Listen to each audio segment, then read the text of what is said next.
Hello ವೀಕ್ಷಕರೇ, ಇಂದಿನ ಪ್ರಮುಖ ಸುದ್ದಿಗಳೊಂದಿಗೆ ನಿಮ್ಮ ಮುಂದೆ ಬಂದಿದ್ದೇವೆ.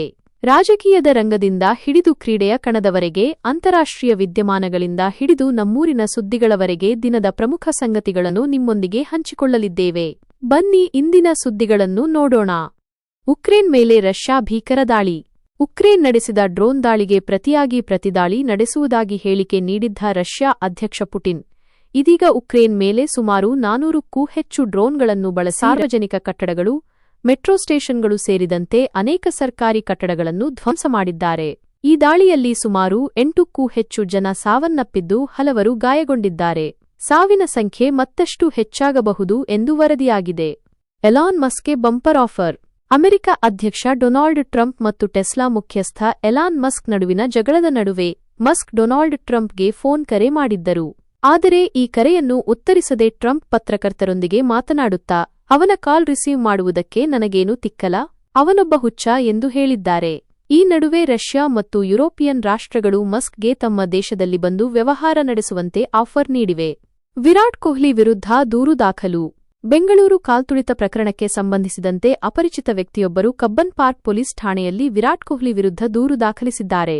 ಇದರ ಜೊತೆಗೆ ಕೆಲವು ಸಂಘ ಸಂಸ್ಥೆಗಳು ಕೂಡ ವಿರಾಟ್ ಕೊಹ್ಲಿ ವಿರುದ್ಧ ದೂರು ದಾಖಲಿಸಿವೆ.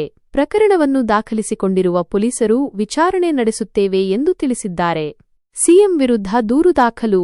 ಬೆಂಗಳೂರಿನಲ್ಲಿ ನಡೆದ ಭೀಕರ ಕಾಲ್ತುಳಿತ ಪ್ರಕರಣಕ್ಕೆ ಸಂಬಂಧಿಸಿದಂತೆ ಬೆಂಗಳೂರಿನ ನಿವಾಸಿಯೊಬ್ಬರು ರಾಜ್ಯಪಾಲರಿಗೆ ದೂರು ನೀಡಿದ್ದಾರೆ. ಈ ದುರಂತಕ್ಕೆ ಮುಖ್ಯಮಂತ್ರಿಗಳೇ ಕಾರಣ. ಅವರೇ ಕಾರ್ಯಕ್ರಮ ಆಯೋಜಿಸಿದ್ದು, ಅವರೇ ಅಭಿಮಾನಿಗಳನ್ನು ಆಹ್ವಾನಿಸಿದ್ದು, ಸೂಕ್ತ ಭದ್ರತೆ ಕೈಗೊಳ್ಳದೆ ದುರಂತ ಸಂಭವಿಸಿದೆ ಎಂದು ದೂರಿನಲ್ಲಿ ತಿಳಿಸಿದ್ದಾರೆ. ರಾಜ್ಯ ಸರ್ಕಾರದ ವಿರುದ್ಧ ಕಿರಣ್ ಬೇಡಿ ಆಕ್ರೋಶ. ಬೆಂಗಳೂರಿನ ಪೊಲೀಸ್ ಕಮಿಷನರ್ ದಯಾನಂದ್ ಅವರನ್ನು ಬೆಂಗಳೂರು ಕಾಲ್ತುಳಿತ ಪ್ರಕರಣದ ಆರೋಪದ ಹಿನ್ನೆಲೆಯಲ್ಲಿ ರಾಜ್ಯ ಸರ್ಕಾರ ಅಮಾನತುಗೊಳಿಸಿತು. ಈ ವಿಷಯಕ್ಕೆ ಪ್ರತಿಕ್ರಿಯೆ ನೀಡಿದ ಮಾಜಿ ಐಪಿಎಸ್ ಅಧಿಕಾರಿ ಕಿರಣ್ ಬೇಡಿ, ಇದು ನ್ಯಾಯಸಮ್ಮತವಲ್ಲದ ನಿರ್ಧಾರ. ಇದರಿಂದ ದಯಾನಂದ್ ಅವರಿಗೆ ಅನ್ಯಾಯವಾಗಿದೆ. ಈ ಘಟನೆಯಲ್ಲಿ ರಾಜಕೀಯ ನಾಯಕರು ಕೂಡ ಭಾಗಿಯಾಗಿದ್ದರಿಂದ ರಾಜ್ಯ ಸರ್ಕಾರದ ವಿರುದ್ಧ ತಮ್ಮ ಆಕ್ರೋಶ ವ್ಯಕ್ತಪಡಿಸಿದ್ದಾರೆ. ರಾಜ್ಯ ಸರ್ಕಾರಕ್ಕೆ ಹೈಕೋರ್ಟ್ ಪ್ರಶ್ನೆಗಳ ಸುರಿಮಳೆ. ಬೆಂಗಳೂರಿನ ಕಾಲ್ತುಳಿತ ದುರಂತಕ್ಕೆ ಸಂಬಂಧಿಸಿದಂತೆ ಹೈಕೋರ್ಟ್ ಸಾರ್ವಜನಿಕ ಹಿತಾಸಕ್ತಿ ಅರ್ಜಿ ದಾಖಲಿಸಿಕೊಂಡು ವಿಚಾರಣೆ ನಡೆಸಿ ರಾಜ್ಯ ಸರ್ಕಾರಕ್ಕೆ 9 ಪ್ರಶ್ನೆಗಳನ್ನು ಕೇಳಿದೆ. 1. ಕಾರ್ಯಕ್ರಮ ಆಯೋಜನೆಗೆ ಅನುಮತಿ ಪಡೆಯಲಾಗಿತ್ತಾ? 2. ವಿಜಯೋತ್ಸವ ಕಾರ್ಯಕ್ರಮವನ್ನು ಯಾರು, ಯಾವಾಗ, ಯಾವ ರೀತಿ ನಡೆಸಲು ನಿರ್ಧರಿಸಿದರು? 3. ಟ್ರಾಫಿಕ್ ನಿಯಂತ್ರಣಕ್ಕೆ ಯಾವ ಕ್ರಮ ಕೈಗೊಳ್ಳಲಾಗಿತ್ತು? 4. ಸ್ಥಳದಲ್ಲಿ ಯಾವ ರೀತಿಯ ವೈದ್ಯಕೀಯ ಕ್ರಮಗಳನ್ನು ಕೈಗೊಳ್ಳಲಾಗಿತ್ತು? 5. ಈ ಸಂಭ್ರಮಾಚರಣೆಗೆ ಎಷ್ಟು ಜನ ಸೇರಬಹುದು ಎಂದು ಯಾವುದಾದರೂ ಸಮೀಕ್ಷೆ ನಡೆಸಲಾಗಿತ್ತಾ? 6. ಈ ದುರಂತದಲ್ಲಿ ಗಾಯಗೊಂಡವರಿಗೆ ಸ್ಥಳದಲ್ಲಿ ಯಾವುದಾದರೂ ವೈದ್ಯಕೀಯ ಚಿಕಿತ್ಸೆ ನೀಡಲಾಗಿತ್ತಾ? ಇಲ್ಲವಾದಲ್ಲಿ ಯಾಕೆ ನೀಡಲಾಗಿಲ್ಲ? 7. ಗಾಯಾಳುಗಳನ್ನು ಆಸ್ಪತ್ರೆಗೆ ಕರೆದುಕೊಂಡು ಹೋಗಲು ಎಷ್ಟು ನಿಮಿಷ ಬೇಕಾಗಿತ್ತು? 8. ಯಾವುದೇ ಕ್ರೀಡಾಕೂಟ, ಕಾರ್ಯಕ್ರಮ 50,000 ಜನಕ್ಕಿಂತ ಹೆಚ್ಚು ಜನ ಸೇರುವ ಸಂದರ್ಭದಲ್ಲಿ ಸ್ಟ್ಯಾಂಡರ್ಡ್ ಆಪರೇಷನ್ ಪ್ರೊಸೀಜರ್ ಎಸ್ಒಪಿ ರೂಪಿಸಲಾಗಿತ್ತಾ?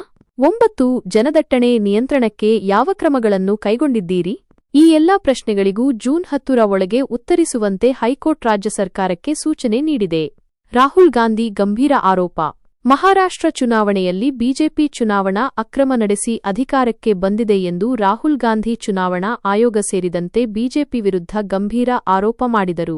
ಇದಕ್ಕೆ ಪ್ರತಿಕ್ರಿಯೆ ನೀಡಿದ ಚುನಾವಣಾ ಆಯೋಗ ಈಗಾಗಲೇ ರಾಹುಲ್ ಗಾಂಧಿ ಮತ್ತು ಕಾಂಗ್ರೆಸ್ ಪಕ್ಷಕ್ಕೆ ಅಂಕಿಅಂಶಗಳ ಸಮೇತ ಸ್ಪಷ್ಟ ವಿವರಣೆ ನೀಡಿದ್ದರೂ ಚುನಾವಣಾ ಅಧಿಕಾರಿಗಳು ತಮ್ಮ ಶ್ರಮವಹಿಸಿ ನಡೆಸಿದ ಮಹತ್ಕಾರ್ಯಕ್ಕೆ ಅಪಮಾನ ಮಾಡಿದ್ದಾರೆ ಎಂದು ರಾಹುಲ್ ವಿರುದ್ಧ ಕಿಡಿಕಾರಿದೆ. ಐಸಿಟಿಗೆ 151 ಕೋಟಿ ದೇಣಿಗೆ. ರಿಲಯನ್ಸ್ ಮುಖ್ಯಸ್ಥ ಮುಕೇಶ್ ಅಂಬಾನಿ ತಾವು ಓದಿ ಬಂದಿದ್ದಂತಹ Mumbai institute of chemical technology ಐಸಿಟಿಗೆ 151 ಕೋಟಿ ರೂಪಾಯಿ ದೇಣಿಗೆ ನೀಡಿದ್ದಾರೆ. ಈ ವಿಡಿಯೋಗಾಗಿ ನಿಮ್ಮ ಅಮೂಲ್ಯವಾದ ಸಮಯವನ್ನು ನೀಡಿದ್ದಕ್ಕೆ ಧನ್ಯವಾದಗಳು. ನಿಮಗೆ ಈ ವಿಡಿಯೋ ಇಷ್ಟವಾದಲ್ಲಿ ದಯವಿಟ್ಟು ಲೈಕ್ ಮಾಡಿ, ನಿಮ್ಮ ಅನಿಸಿಕೆಗಳನ್ನು ಕಾಮೆಂಟ್ ಮಾಡಿ ಮತ್ತು ನಿಮ್ಮ ಸ್ನೇಹಿತರು ಹಾಗೂ ಸಂಬಂಧಿಕರೊಂದಿಗೆ ಹಂಚಿಕೊಳ್ಳಿ.